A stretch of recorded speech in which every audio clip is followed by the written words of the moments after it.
The first kick was not meant to begin a game. It was meant to move a useless bundle out of the way. The second kick started an argument.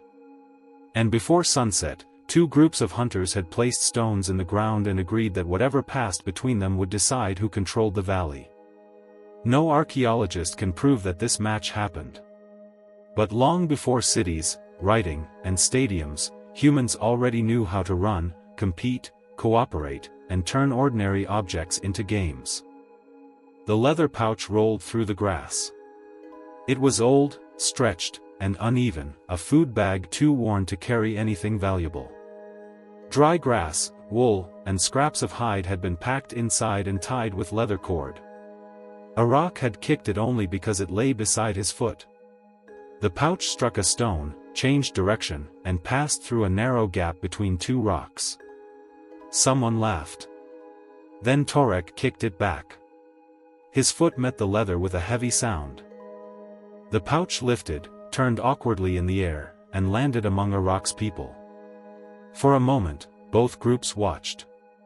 The valley wind moved between them.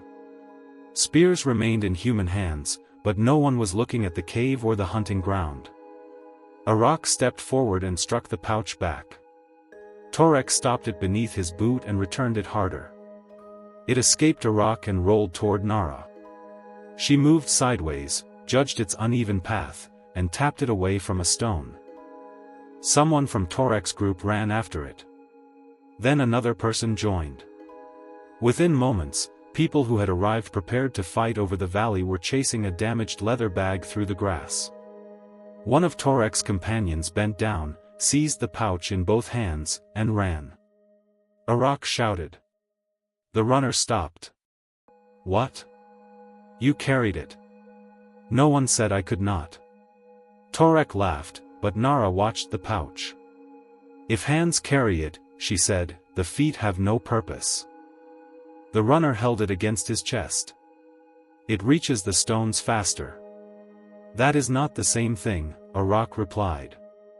No one knew what the same thing was supposed to mean. There had been no game a few moments earlier. Now there was already an argument about its rules. The runner dropped the pouch.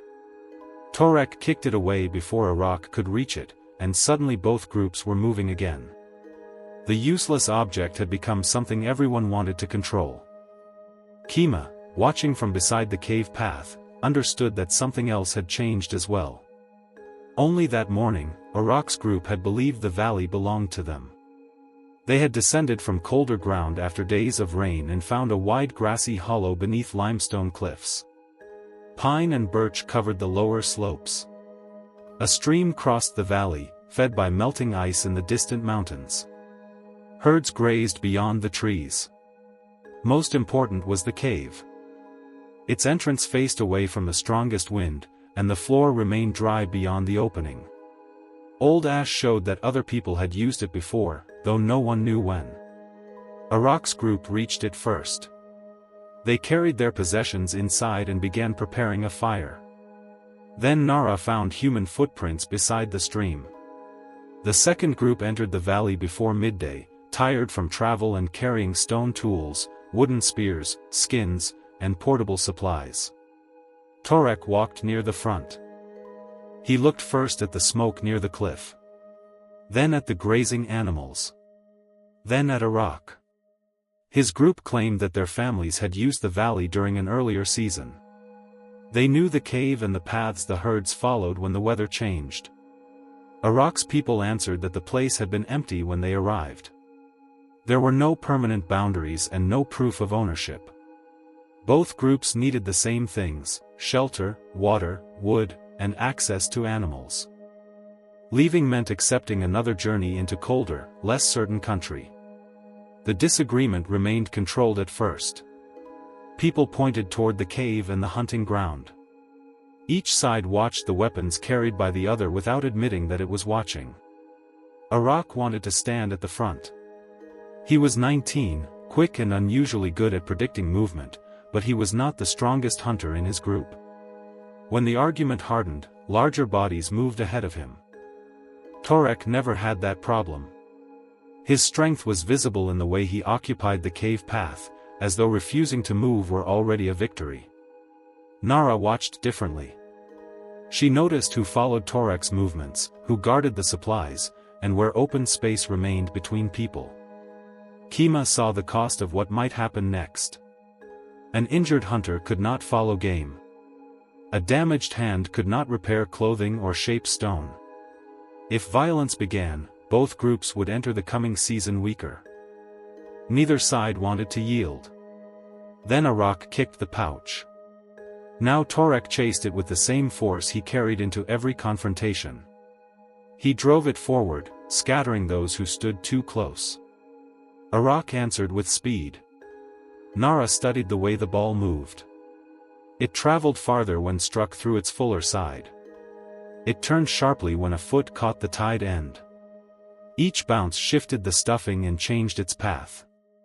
The next time it reached her, she did not kick toward the stones. She sent it sideways. A rock had already run ahead. He stopped, turned, and found the pouch arriving near his foot. For the first time, one person had deliberately moved it to another. A rock stared at Nara. She pointed toward the stones. He kicked. The pouch passed between them.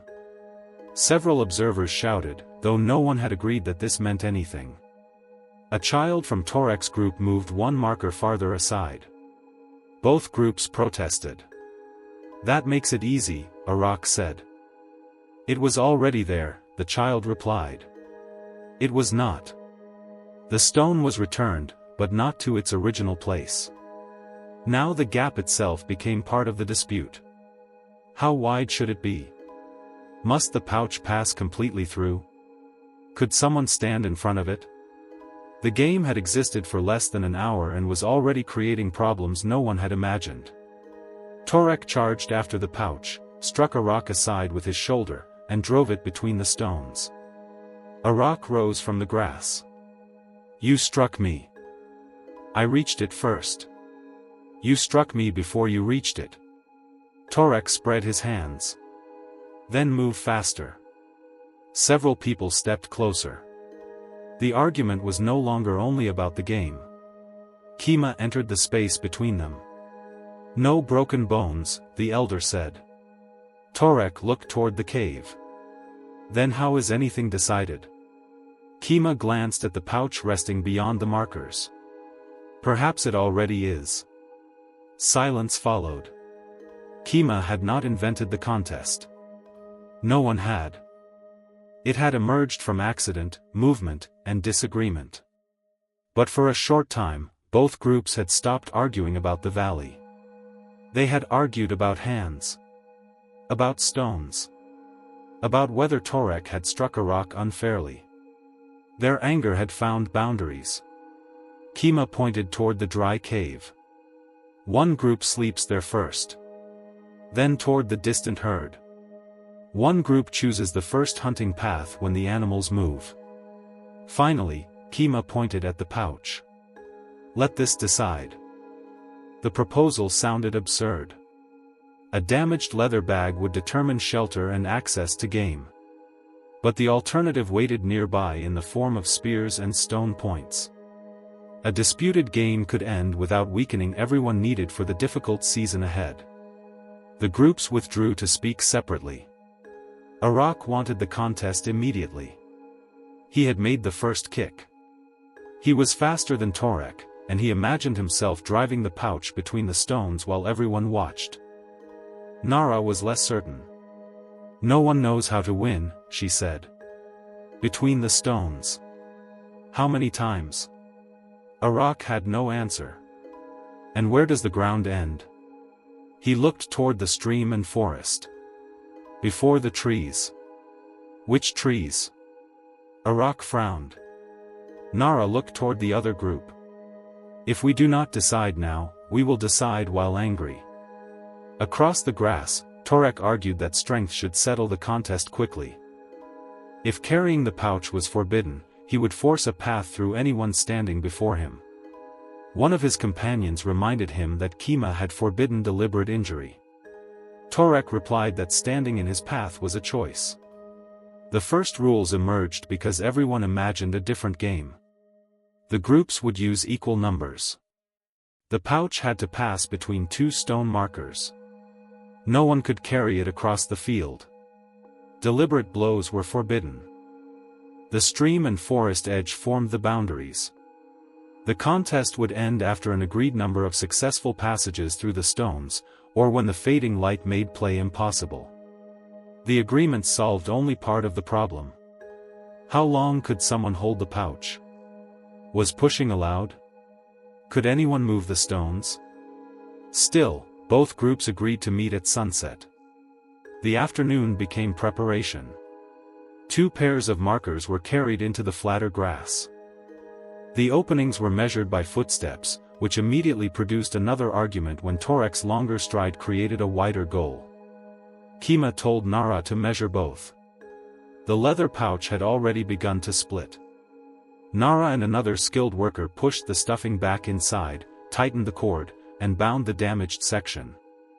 The repair improved it without making it round.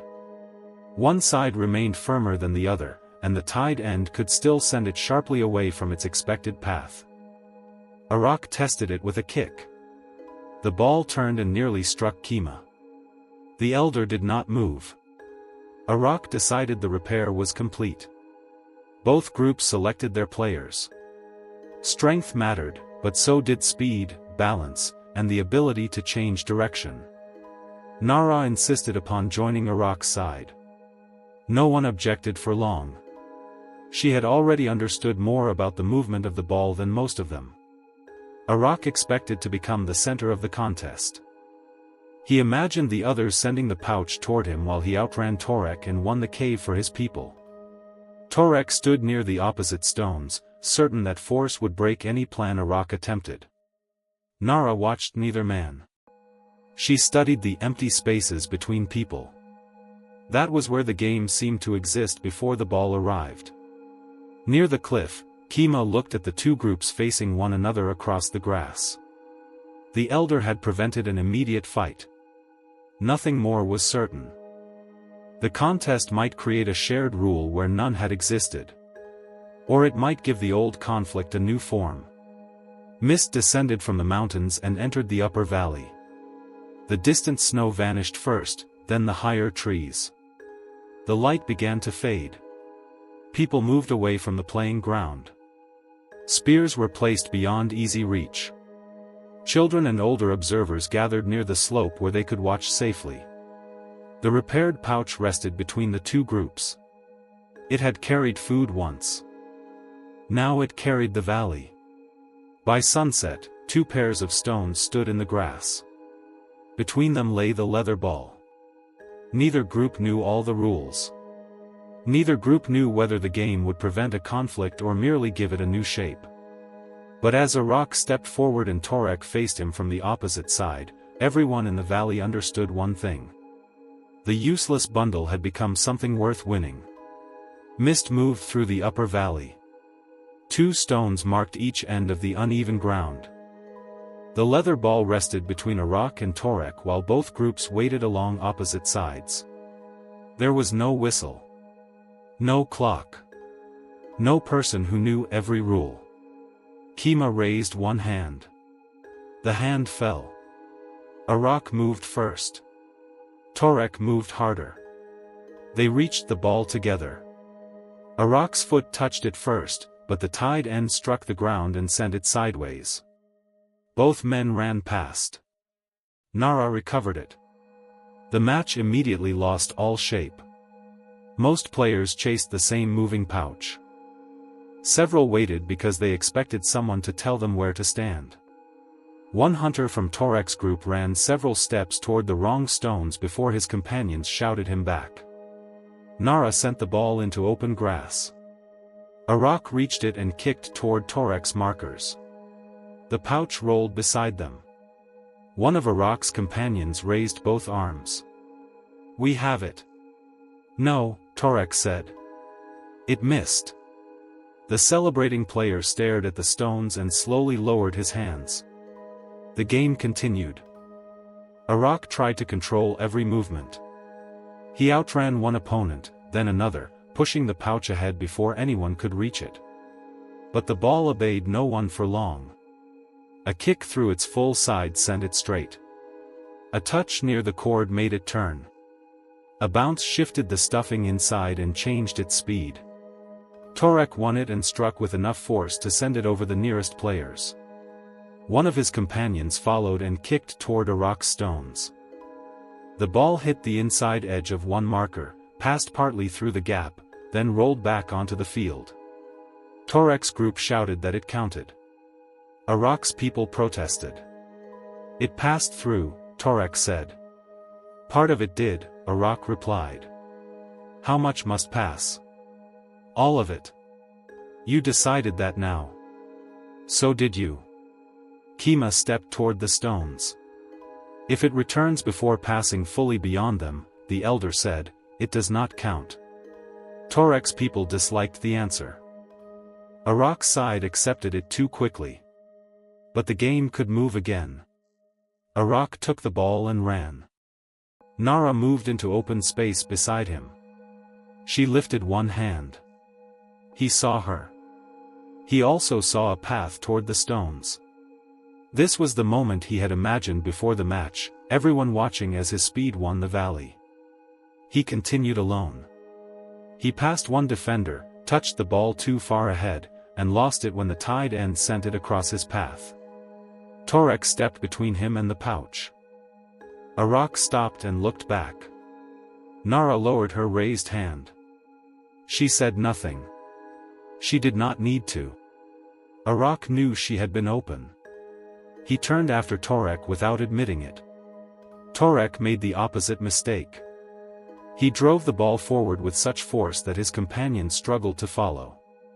One called from the side, but Torek ignored him and struck again. The pouch passed beyond the stone markers and rolled toward the trees. Torek chased it between the first trunks. A player from Arak's group stopped at the grass. "It left the ground." "The ground continues," Torek answered. "The forest begins there." Torek looked around. "Which tree begins the forest?" No one had an answer. The open valley narrowed gradually beneath scattered birches, offering no clear edge. The groups placed fallen branches between two visible stones. Beyond that line, the ball would be outside. Torek carried it back. Arak pointed at his hands. The game had stopped, Torek said. This argument threatened to become another one, but Kima placed the pouch on the grass before it could grow. Nara reached it soon afterward. She did not look directly toward the goal. She looked across the people around her. A teammate stood alone to one side. Nara sent the ball sideways, then ran into the space left by defenders turning toward that movement. The teammate returned it. Not perfectly. Close enough. The pouch arrived near Nara as she entered open ground. She touched it forward and passed again toward the stones. The final kick rolled wide. Nothing was scored. Yet everyone had seen the discovery. Several people had moved the ball farther and faster than one runner could carry the play alone. Arak stared at Nara. "You knew it would return?" "I knew where I would be." Torek heard her.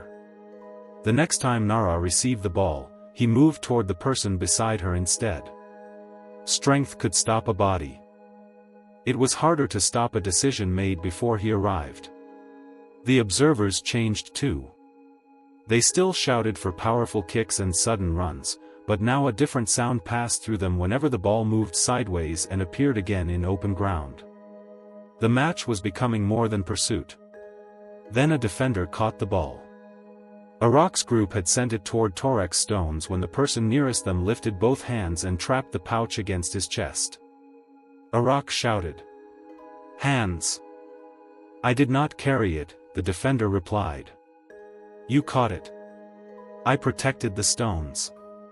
The man who had tried to run with the pouch earlier stepped forward. "If hands are allowed there, I will stand there."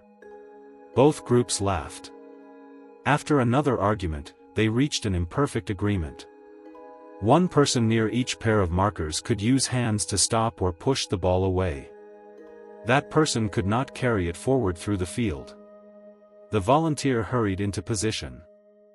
He stood far too far from the stones. Back, both groups shouted. He moved one step farther. He finally stood between the markers, pleased that the game had created a place where his preferred method was useful. The new rule solved one problem and created another. No one knew exactly how far the hand-using defender could move. For now, they continued. Arak chased the pouch toward the stones. Torek arrived from the side and pressed his shoulder against him. Arak stayed upright. Another player copied Torek too aggressively, striking someone after the ball had already moved away. Both fell into the grass, surprised but unhurt. Kima stopped the match. Bodies may meet when both seek the pouch, the elder said. No striking. No tripping. Torek looked toward the ball. What counts as meeting? Kima gave him a tired look. The rule remained imperfect, but its purpose was clear. Both players rose. The match resumed. That decision mattered. The new shared rules had become stronger than the first impulse to turn every disagreement into a fight. Torek's group scored the first clear goal. One player copied Nara and sent the ball sideways. Torek moved into the opening and struck with more control than before. The pouch passed completely beyond the stones. No one argued. Kima placed a small stone beside the field to mark the score. Arak's group answered soon afterward. Nara drew two opponents toward her and sent the ball behind them. Arak reached it at speed. This time he looked sideways before continuing. No one was open. He struck toward the gap. The defender touched the ball with both hands but could not stop it. A second small stone was placed in another pile. The score was even. The game began to organize itself. Not everyone chased the pouch now. Some remained near their markers. Others waited in open ground. Players learned to look beyond the person closest to the ball. A useful idea never belonged to one group for long. Torek's people copied Nara's short passes. Arak's group copied the way Torek used his body to protect space. The hand-using defenders stepped forward with growing confidence, although arguments continued whenever one carried the pouch too far or another replaced him without warning. Every mistake added another piece to the game. Mist thickened along the cliffs. Moisture settled over the grass and darkened the leather ball. Water entered the cord and stuffing. Its movement changed. Arak kicked with the force that had sent it far earlier, then ran beyond it when the heavier pouch stopped behind him. Laughter came from both sides. Torek struck it next. The impact sounded powerful.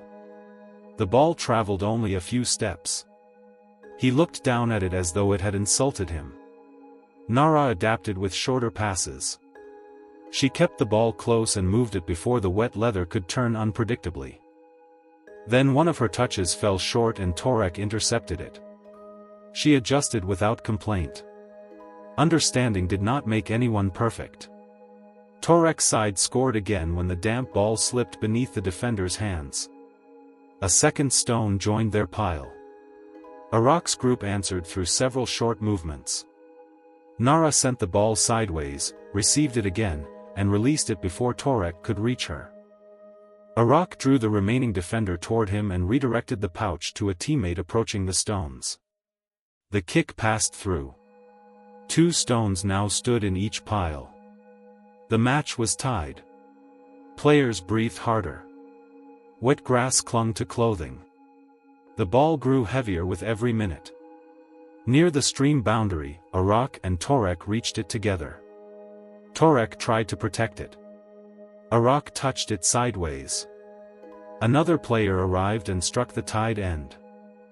The ball turned down the sloping ground, crossed the boundary, and rolled into the stream. For one moment, the entire valley became still. The pouch floated low in the cold water. Then the current took it. Arak ran first. Torek followed. They moved along the bank while the ball turned between stones and branches. The others remained near the field, where the narrow wet ground beside the stream could not safely hold everyone. The pouch caught beneath an exposed root. Arak climbed down and reached toward it. He could touch the leather cord but not secure it. When he leaned farther, the ground shifted beneath one foot. Torek caught the back of his clothing and pulled him away from the current. "The ball," Arak said. "I can see it." Torek braced himself against a tree and held a low branch aside. Arak leaned beneath his arm and closed both hands around the cord. The current pulled against the wet pouch. Torek gripped Arak's wrist. Together, they drew it free. Neither released the ball. They climbed back toward safer ground, still holding opposite sides. "You almost lost it," Torek said. "You almost lost me. I caught you. I caught the ball." Torek tightened his grip. "We recovered it." Arak and Torek returned from the stream, still holding opposite sides of the pouch. Both groups moved toward them at once. No one demanded possession. No one asked which side should restart the game. For several breaths, the only thing that mattered was that the ball had not vanished downstream. Kima watched the players gather around it. They were thinking about the same object now, not the cave or the hunting ground. Arak did not agree with Torek. He also did not let go until they reached the others. Relief passed through both groups before anyone remembered whose side had last touched the ball. People gathered around it. For that moment, the pouch belonged to everyone because everyone needed it for the match to continue. Nara and a skilled member of Torek's group worked together. They pressed water from the leather, tightened the cord, and adjusted the stuffing. The ball remained heavier than before. During the delay, both groups rested. They ate and drank separately, but the distance between them was smaller. Torek's companions asked what had happened beside the stream. "He nearly lost it," Torek said. "He held a branch," Arak replied. "I held you. You held my clothing. We recovered it," Torek repeated. Nara continued repairing the pouch without looking up. When the match resumed, both rivals had changed. Arak still used his speed, but now he looked sideways before running. Torek still relied on strength, but he used it to hold space while companions moved around him. Nara continued guiding the ball through openings. The opposing group copied her whenever it could. The hand-using defenders remained an imperfect invention. They argued over how far they could leave the stones and whether someone else could replace them during play. But the game no longer stopped for every problem. People made a decision and continued. No one had designed the contest completely. They were building it through use. And now the game had a shape. Players no longer crowded around every kick. Some guarded the stone markers while others waited where the grass opened between bodies. They began anticipating where a pass might travel instead of following only where the ball had been. The observers changed with them. Clever movement now drew the same excitement as force. Arak looked sideways more often. Torek used his strength with control. Nara watched the other group repeat the passing idea she had discovered, and understood that no useful part of the game would remain the property of one side for long. The mist covered the upper slopes. The stones at the far end became harder to see. Kima looked toward the darkening sky. "There is light for one more movement." Both groups protested. Then they looked toward the stream and forest. No one wanted to continue when the boundaries vanished. 2 stones remained in each score pile. The next clear passage through the markers would decide the cave and the first hunting path. The players returned to their positions. No one wasted movement now. Kima raised one hand. It fell. Torek's group reached the ball first. A short pass carried it around Nara. Another sent it toward Torek, who who protected the pouch and moved through the center. Arak met him. Torek shifted the ball toward a companion, but one of Arak's people struck it loose. The pouch rolled into open grass. Arak reached it. He pushed forward. A defender moved toward him, forcing him to send the ball to a teammate. The return came badly, striking a heel and bouncing from the tied end. Arak recovered without stopping. Torek turned and followed. The stone markers stood ahead. The field opened between them. Nara moved silently into the space beside Arak. The defenders watched the ball. No one followed her. Arak saw the path toward the stones. This was the moment he had imagined from the beginning. One final strike. The valley waiting. His name carried by everyone watching. Torek's steps sounded behind him. Arak drew close enough to shoot. The stone markers stood ahead of him. Torek was closing the distance. Arak could strike now and make the valley remember his name. Then he saw Nara. She was not calling to him. She was standing in the one place no one else had noticed. The empty space. Arak drew back his foot. For the first time since the game began, he was not looking at the stones. He was looking sideways. Arak's foot moved. Everyone expected the strike to travel toward the stones. Torek had committed himself to stopping it. The defenders were watching Arak's body, his foot, and the opening ahead. Arak changed the angle. The ball went sideways. It crossed the wet grass unevenly, slowing where the leather had absorbed water, then turning when the tied end struck the ground. Nara was already moving. She understood before anyone shouted. The pass arrived behind her path. She shortened one step, turned, and waited for the lopsided pouch to settle. Torek tried to change direction. Too late. Nara met the ball with the inside of her foot. She did not strike with Torek's force or Arak's speed. She guided it toward the space between the markers. The hand-using defender moved across the gap. The ball passed beyond his fingers. It crossed fully between the stones. For one moment, no one reacted. The pouch rolled into the grass and stopped. Both groups stared at it. Then Kima bent beside the score piles and placed a third stone with Arak's people. The valley erupted. The winners shouted and stumbled toward one another. Some were too exhausted to do more than raise their arms. One player tried to run toward Nara, slipped on the wet grass, and reached her on his knees. Nara stood breathing hard, almost surprised that the ball had passed through. One leg hurt from the long match, and mud covered her clothing. Arak reached her first. "You saw it," she said. "You were there. I was there before you looked." Arak laughed. He had noticed the open space and trusted her to reach it. She had understood the pass and completed what he could not finish alone. Across the field, Torek stopped where Arak had kicked. Frustration tightened his face. He had expected Arak to challenge his strength one final time. Instead, Arak had made that strength useless by refusing the challenge. Torek retrieved the ball and returned to the center. "You finally moved it before I reached you," he told Arak. "You finally did not knock me down." Torek almost smiled. He placed the ball in Arak's hands, then looked at Nara. "The pass was good," he said. "The kick was better." That was all. They were not suddenly friends. But the rivalry between them had changed. Kima called both groups together. 3 scoring stones stood beside one pile. 2 stood beside the other.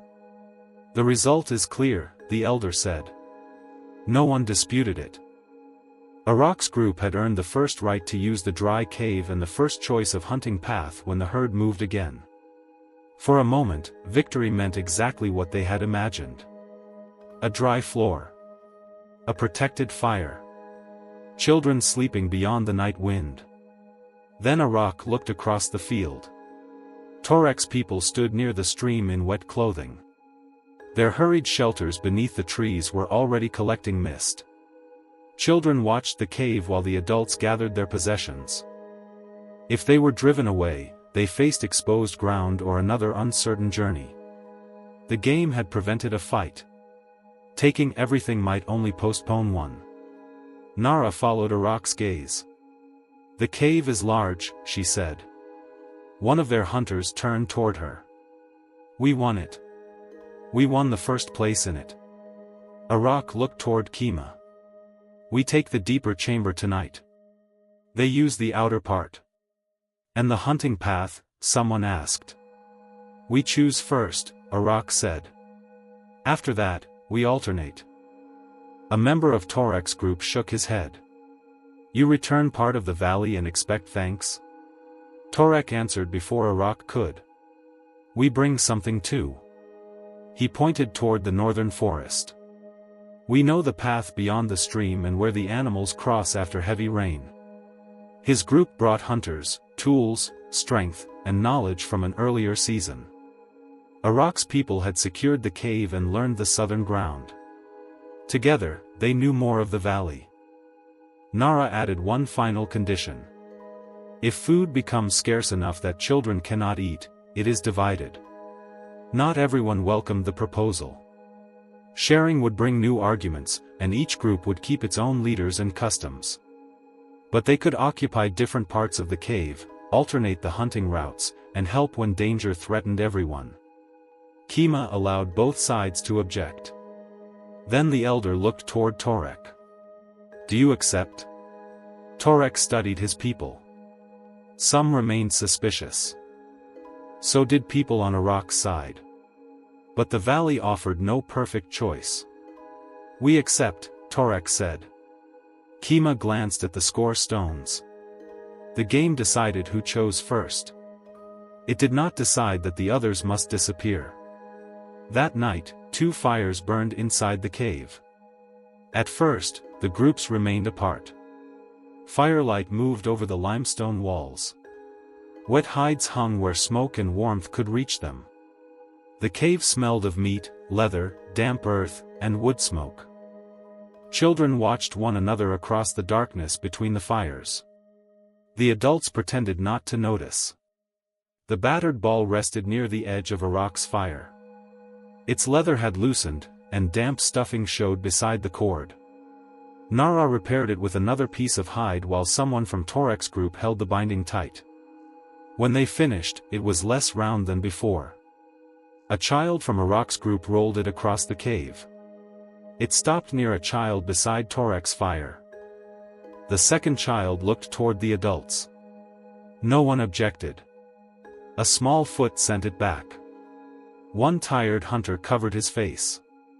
"They are beginning another dispute." Laughter moved through both fires. In the days that followed, the game returned to the grass. At first, it settled smaller disagreements. Soon people played when nothing important depended upon the result. The markers were placed at equal distances. Branches and stones formed clearer boundaries. Hands remained forbidden during ordinary movement, though one defender near each goal could stop the ball without carrying it away. A point counted only when the entire pouch passed through. The score was kept in 2 piles of stones, and deliberate striking or tripping remained forbidden. The rules were not written. They were remembered, disputed, and changed whenever a new problem appeared. One afternoon, the leather split after Torek kicked too hard. Stuffing scattered across the grass. Everyone stared at him. "It was already weak," he said. No one believed him. A stronger ball replaced it, though one side remained heavier. Later, a young animal carried that ball toward the forest, forcing half the valley to follow until it dropped the disappointing object. Afterward, Kima ordered that the ball remain inside the cave. The elder claimed this protected the game. Everyone suspected Kima was tired of retrieving it. The players changed with the rules. Arak learned to raise his head before kicking. He still loved open ground and sudden speed, but he began searching for the person who could continue the movement. Nara remained the best at seeing space before others noticed it. A gesture or change of direction was usually enough. Torek learned to control his strength. When a child sent the ball far beyond everyone else, he made the young player retrieve it. "Power is useful," he said, "only if someone can reach it." The game became part of the valley's seasons. People played when hunters returned, when the cold loosened its hold, and when weeks of rain ended. Young players used smaller stones and softer bundles. Older people joined less often but argued more loudly about whether a point had counted. Sometimes the game settled a dispute. More often, people played because running after the ball made them laugh. Years passed. Iraq showed younger players how to look beyond the person directly ahead. Nara continued pointing toward openings no one else had seen. Torek became slower, but difficult to move once he planted his feet. Kima watched from near the cave, older and quieter, as scoring stones gathered beside the field. Some called it the stone game. Others called it the valley game. To children who had never known the conflict over the cave, it was simply the game. Then the people who created it disappeared. One generation followed another. The leather balls split and decayed. Frost, roots, and floodwater moved the goal stones and changed the field. The cave fires went dark. The names Iraq, Nara, Torek, and Kima were forgotten. Centuries passed over the valley. New travelers may have noticed stones standing opposite one another in the grass without knowing why they had been placed there. Nothing survived that could prove the match occurred. No leather ball remained beneath the soil. No mark preserved the score. Here the imagined legend ends, and the uncertain trail of documented history begins. Could humans have kicked stuffed leather objects long before anyone recorded the rules? They could have. But possibility is not proof. Objects made from leather, grass, hair, cloth, and other organic material rarely survive across vast stretches of time. A game might vanish without leaving a recognizable artifact. What survives from later periods shows that many societies turned balls into organized contests. In ancient China, written sources describe cuju, one of the earliest well-documented traditions centered on controlling and kicking a constructed ball. Different forms developed over time, and some involved sending the ball toward a target. Cuju was not identical to modern football, and no simple line connects it directly to the sport played today. Its importance is that organized kicking games existed long before modern association football. Far across the world, ancient Mesoamerican societies developed ball games of their own. Players used rubber balls on specially constructed courts. The contests could carry ceremonial, political, and social meaning as well as competition. Their rules varied, and many versions involved moving the ball with parts of the body in ways unlike football. These games belong to separate histories, but they reveal that widely separated communities could take a moving object, place it within boundaries, and make its path important. Many other societies created games involving balls, feet, hands, sticks, targets, goals, or teams. Some served as recreation. Others became training, ritual, festival, or community tradition. Not every ancient ball game should be renamed football. Still, the basic ingredients are simple. An object that rolls. Open ground. A boundary. A target. People willing to compete and agree, however briefly, upon rules. In Britain and elsewhere in Europe, forms of folk football were played for centuries. Their customs differed greatly between communities. Some involved large groups moving through fields, roads, or open countryside. Hands might be permitted in one place and restricted in another. These rough local games were not yet one standardized sport. During the 19th century, schools and clubs attempted to create common written rules. They disagreed over major questions, including whether the ball could be carried. The formation of England's Football Association in 1863 became a decisive moment in codifying the version known as association football. It was not the first time a human kicked a ball. It was the standardization of one tradition among many. There is no evidence that a forgotten Ice Age match became cuju, Mesoamerican ball games, European folk football, or the modern sport. There may never have been one inventor. Kicking is a natural movement. Chasing invites competition. Passing requires trust. Boundaries turn disorder into a shared challenge. The story of Iraq and Nara is not an archaeological claim. It is an imagined answer to a real question that history may never settle. How far back could the basic idea of a kicking game truly go? Perhaps nothing like it happened in an Ice Age valley. Perhaps many such games appeared and vanished, carried by objects too fragile to survive. The valley gives no answer. Grass covers the field. Snow returns to the mountains. Soil gathers over the places where the stones once stood. The people are gone. Their game leaves no physical trace. Yet somewhere else, in another century, someone places two objects apart. Something round is dropped onto open ground. People step backward. One of them moves forward to kick. No one can know where the first ball was kicked. No one can know who first placed two markers in the ground and decided that passing between them should matter. Football may not have been invented once. It may have been invented again and again, whenever humans found something round, faced one another across open ground, and decided that the next kick mattered.